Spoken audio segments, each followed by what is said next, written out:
It wasn't fun while it lasted. A little backstory: I worked for a help desk company for 3 to 4 years as a level 1 to 2 tech. We supported everything from medical practices to non-for-profit. One client in particular had a general manager, we will call him Joe, who knew enough to help troubleshoot most basic issues, and everyone that worked in the same office was instructed to talk to Joe before contacting support. He would never do something he didn't understand, he was reasonable with expectations and wasn't afraid to ask for help. Everyone loved him. Due to his duties becoming more than he could handle, he decided to nominate someone inside their organization for the go-to IT guy, we will call him Tom. At the start he was alright, asking questions, learning about how things worked, so on. Tom had requested an administrative account, both domain and Office 365. I had followed the process to get him one, including the legal form stating any work done as a result of misuse of the accounts will be charged out of contract, and that, insert my company here, is not responsible for any damages or loss of data due to misuse of this account. This was all signed. Gave him the accounts, and then things changed. Tom was more demanding from us. Submitting tickets, then calling 10 minutes later asking if they have been completed. They hadn't been assigned yet, as there is a 5-minute time lag between us getting the email ticket getting created and then it getting assigned to techs. Tom had done this so much he managed to PSS of everyone working for my company, and I have anxiety spikes when he calls. Then one day, I come into the office, sit down, log in and start working. 10 minutes into my shift the phone rings me. Thanks for calling, insert company name here. You're speaking with Op. How may I help? I should also mention I already knew who it was before I picked up the phone, as I had his number saved in my contacts as Tom. Hi, Op. I have just sent an email about 5 minutes ago requesting some data to be exported from our Office 365 and wanted to know if it's ready. The ticket number is, me. Okay, let me have a look. Checks ticket system. Me. I have the ticket here and it looks like it's just been assigned, as there is a 5 minutes time lag. This ticket will have to be escalated as it's a request I'm not able to complete. The data had to be pulled using PowerShell and I wasn't familiar with PowerShell, and that data can take some time to collect as you are asking for a lot of information. I'll escalate this now and have a tech let you know once it is done via email with the data attached. Tom, okay, thank you. Phone call ends. 30 minutes later the phone rings again with hat showing on call ID. Me, thanks for calling, insert company name here. You're speaking with Op. How may I help? Tom, hi. Op, just wanted to check if anyone is working on the ticket. Me, checks the server we do all our PowerShell work on. Yep, it looked like someone had started the process and it is currently running. Tom, do you know how long it will be? Me, the type of data you are pulling is quite a substantial amount of data. This can take some time in itself. You also need to factor in Microsoft servers and the internet on both ends. I am unable to give you a ETA before the reasons listed before. A tech will contact you once this is completed. Tom, repeats again, do you know how long it will be? My anxiety is starting to, as he will always push for answers even if you don't have them. Me, repeats myself. Tom, can you find out for me? Me, let me talk to the tech that it's assigned to and see if he has a ATA for you. Places call on hold for 1 minute then takes off. Hold me. I have spoke to the tech and he doesn't have a ATA for you, but once it is ready we will send the information to you right away. Tom, okay, thank you. Call ends. At this point in time my anxiety is quite high and I know he's going to call back soon. 30 minutes later he calls back again and my anxiety is through the roof. Me, hey Tom. Tom, how did you know it's me? Me, I have your number saved in my contacts, but since you have called a few times I didn't think you would want to hear the greeting again. Let me check if it's done. Log into the server. Still not done. Nope, sorry, not done. We will get it to you once it is done. The tech it is assigned to told me to pass the call to him as he was tired of him calling. Passes call to tech. He basically got told that he isn't our only client and every time he calls he delays the calls behind him and that we will send it once it ready. That's all I hear from him till later. Fast forward till about 15 minutes before closing. The phone rings and it shows as Joe.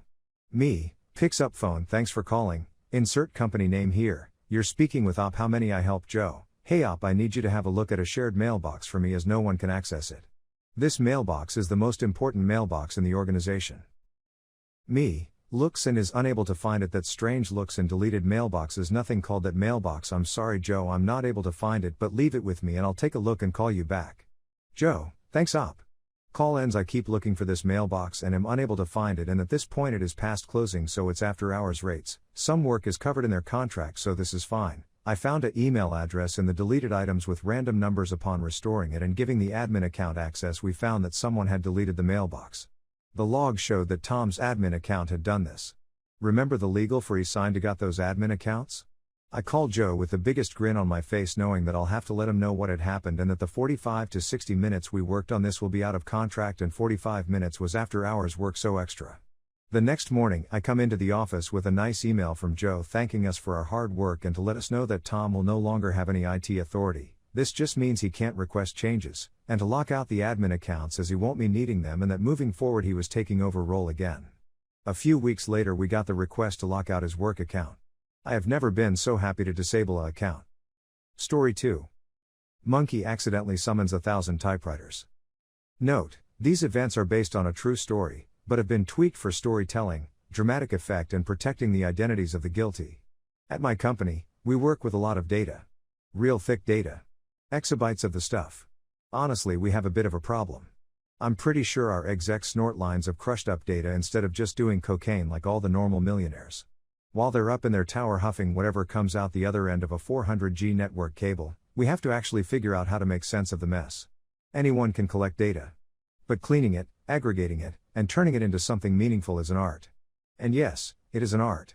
It's subjective, open to interpretation, and two teams with the exact same group of datasets will produce widely diverging results depending on how they process it. Point is, doing big data right is hard. Part of doing it right is testing the quality of these enormous datasets and the tooling we build to process it. On this particular day I was setting up a test for uniqueness on one of our larger datasets. We had changed the hash function used to index our records. The test itself was simple: generate a hash based on the data, and compare hashes to make sure no two hashes matched. If we had any duplicate hashes, it would output all the matching hashes along with the original data so I could see if there was a collision or if someone had put a duplicate row into the dataset.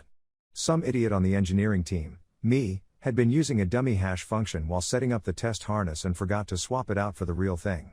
The dummy code returned a simple XOR of the data with a max entropy of 8 bits. Production data was a few billion rows and processing would take a while, so the doofus on the engineering team, me, kicked off the test job on Friday before logging out for the weekend. Sunday night, I started seeing alerts from our monitoring system flooding in. I sent up a quick prayer for both the on-call and whatever poor sod on the engineering team was responsible for the mess, again, me. I thought nothing more of it and ate a nice steak dinner while enjoying the remainder of my weekend. On Monday, I come in to find that everything stopped over the weekend. Virtual machines, network services, serverless compute, databases, all of it went offline. I got to my desk, jumped on a call and began the arduous process of working together with everyone to get my team's portion of services back online. Slowly, details trickle in from infra with the investigation of the outage. A runaway script had consumed an ungodly amount of compute and storage, and since everything was hosted in the cloud instead of running out of space, it just ran up the bill. One of the global billing monitors for the entire subscription had tripped, triggering a shutdown of all services. After we restored services, I got back to my tasks from the previous week. The output file for my job on Friday wasn't there, even though the job was marked as completed. As I dug into the logs, I saw to my utter astonishment it had written out enough data to give our entire C-suite a contact high off the fumes. Now I was nervous. A quick review of my code revealed the error. My dummy hash function caused the program to erroneously detect nearly everything as duplicate data. It then happily output all the duplicates it thought it saw, which was nearly everything. It did this for each individual record, resulting in a number of output rows roughly square relative to the input. The final file was roughly 8 petabytes. I'll leave as an exercise to the reader how much that would cost to store in Azure. All I'll say is that Infra's automatic billing shutoff was a last-line defense to extreme cost overruns. Thankfully the fallout was minimal since it was a stupid but innocent error. As a punishment, I received a slap on the wrist from my manager. My punitive task was being made to design and implement changes to our infrastructure so runaway test jobs couldn't consume endless resources, as well as separating out billing for test and prod. Honestly, my manager's manager probably had it worse since they had to go to the C-suite and ask for more operations budget. I'd love to say there was a lesson here, but I can't find one. We didn't learn anything new. We just didn't put up guardrails until someone drove the truck off the proverbial cliff. If anything, seeing my boss actually have my back was the biggest lesson here. I know through the grapevine there was a lot of kerfuffle about the extra spending, but I never felt the impact personally.